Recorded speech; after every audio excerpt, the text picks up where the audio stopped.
Simon Boccanegra. Libretto by Francesco Maria Piave. First performance on the 12th of March 1857 at the Teatro La Fenice, Venice. Revised version, with additions and alterations by Arrigo Boito, on the 24th of March 1881 at the Teatro alla Scala, Milan.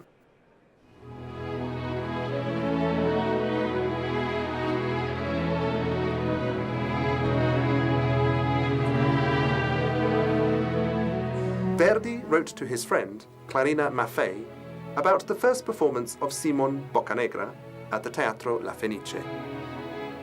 I've had a fiasco in Venice, almost as great as that of La Traviata. I thought I'd done something passable, but it seems I was mistaken. We'll soon find out who was right.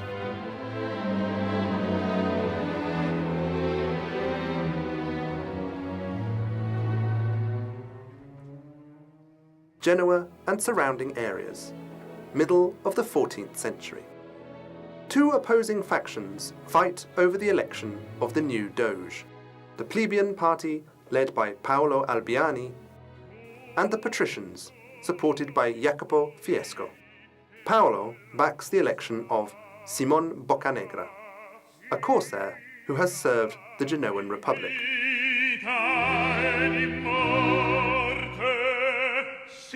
Boccanegra agrees to the election, thinking that the nobleman Fiesco would then allow him to marry his daughter Maria, who has borne him a child.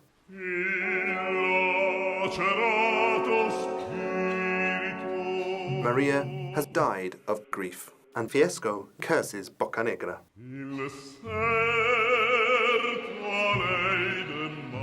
Verdi said that for this romanza, Fiesco needed a voice of steel.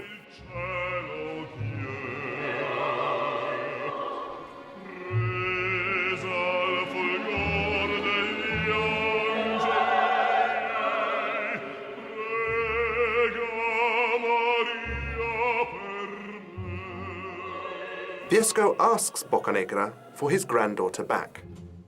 Boccanegra explains he cannot, because the child has been kidnapped and there is no trace of her.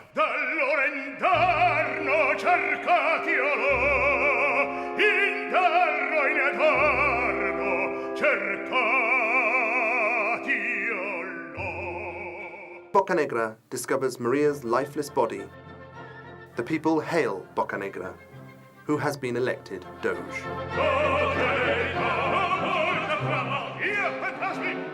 25 years later.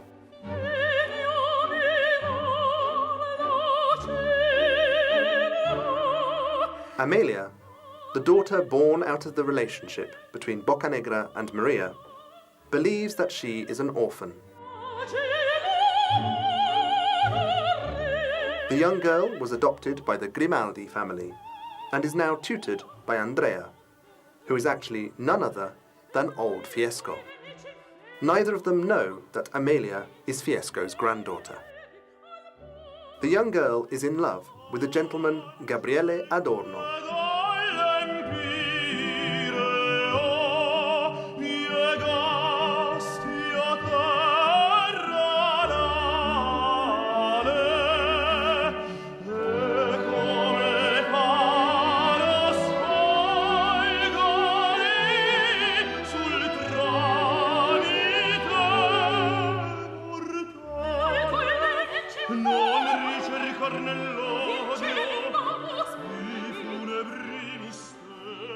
Boccanegra wants to arrange the marriage between Amelia and Paolo, but she confesses to the Doge that she is in love with a young aristocrat.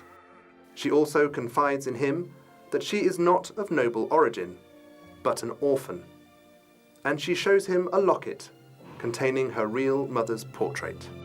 Boccanegra realizes that she is his daughter, who he thought he had lost.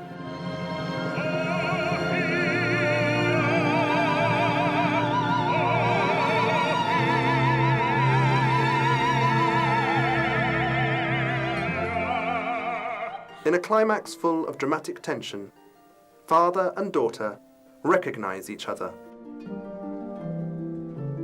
Paolo, who has now been ordered by the Doge not to marry Amelia, decides to kidnap her.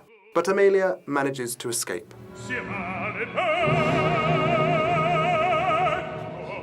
The Doge understands that it is Paolo who was behind the kidnapping, and he orders Paolo to curse the instigator of the kidnapping in front of the court.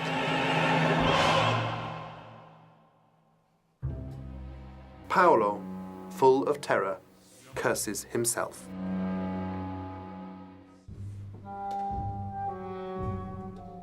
Paolo pours poison into Simon's cup of water.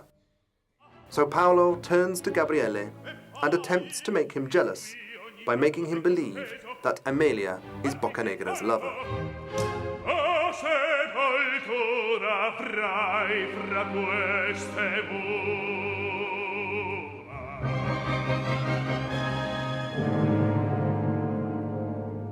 Boccanegra drinks the poisoned water and falls asleep. Gabriele tries to kill Boccanegra, but Amelia intervenes.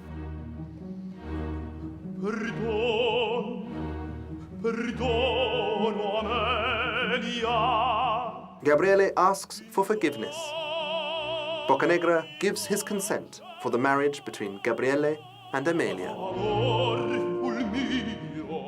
Fiesco discloses his identity to Boccanegra, who, already in agony due to the poison, makes peace with Fiesco and reveals to him that Amelia is Boccanegra's daughter and Fiesco's granddaughter.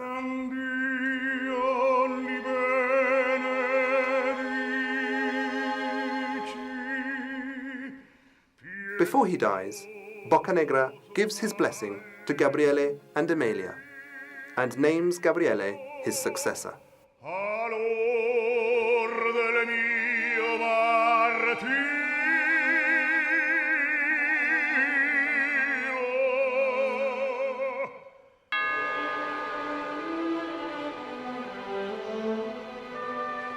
Verdi said, "Simon Boccanegra is a sad opera, because it has to be sad, but it is of interest." However, the audiences of the mid-19th century didn't agree with the composer. While Il Trovatore, based as Simon Boccanegra on a drama by the Spanish writer Garcia Gutierrez, had been given a rapturous reception at La Fenice, Simon Boccanegra did not convince the Venetian public. In fact, the story is not about great, impossible loves or people fighting for freedom.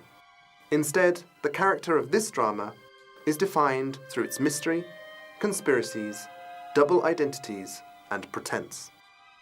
The political plot, ironically linked to the characters' private lives by fate, is told through the use of dark, sinister, melancholic colours.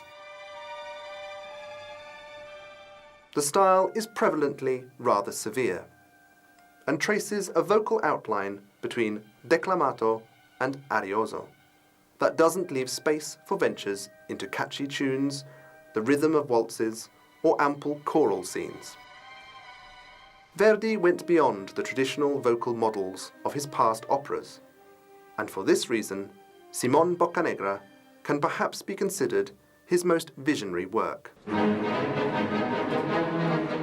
In the opera, 25 years go by between the prologue and Act 1, and it was after almost 25 years that Verdi was convinced by the publisher, Giulio Ricordi, to return to the score, rework it, and give it a second life, which led to a triumph at Teatro alla Scala in 1881. For the revised version, Verdi, for the first time, had the support of Arrigo Boito as a librettist, and a new partnership was born, one that would lead to the composition of two later Verdi masterpieces, Otello and Falstaff.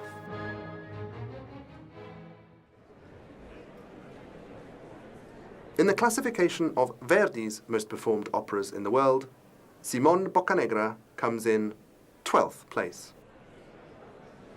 In the classification of the most performed operas in the world, Simon Boccanegra comes in 70th place.